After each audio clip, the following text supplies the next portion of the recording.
90% Minecraft player এই ভুলগুলো করে জন্য ওয়াটার বাকেট এমএলজি করতে গিয়ে তারা সোজা চ্যাপ্টা হয়ে যায়। কিন্তু আপনি যদি এই 3টে ট্রিক জেনে যান তাহলে আপনি যে কোনো হাইট থেকে ওয়াটার বাকেট এমএলজি করতে পারবেন সোজা চোখ বন্ধ করে। বিশ্বাস হচ্ছে না? আপনার মাত্র 1 মিনিট সময় দিন। আমি আপনাকে আজকে ওয়াটার বাকেট এমএলজির প্রো প্লেয়ার বানিয়ে ছাড়বো। ওপর থেকে লাফ দেওয়ার সময় ভুলেও সামনের দিকে তাকিয়ে থাকবেন না। আপনাকে তাকাতে হবে সোজা নিচের দিকে। আপনার ওই নিচের কথা বলিনি, মাটির নিচের দিকে তাকানোর কথা বলেছি। মাটিতে নামার ঠিক 1 সেকেন্ড আগে সঠিক সময় ওয়াটার প্লেস করতে হবে। জল প্লেস করার সাথে সাথেই 1 ক্লিকে জলটা আবার বাকেটে তুলে নিতে হবে, ঠিক এইভাবে।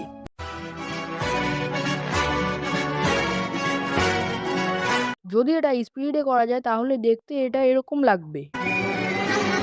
ব্যাস, এই 3টে সাধারণ নিয়ম মাথায় রাখলেই আপনি মাইনক্রাফটে water bucket MLG pro gamer হয়ে যাবেন। ভিডিওটা কেমন লাগলো? ভালো লাগলে কমেন্টেই জানিয়ে যাবেন এবং লাইক সাবস্ক্রাইব করে পাশে থাকবেন।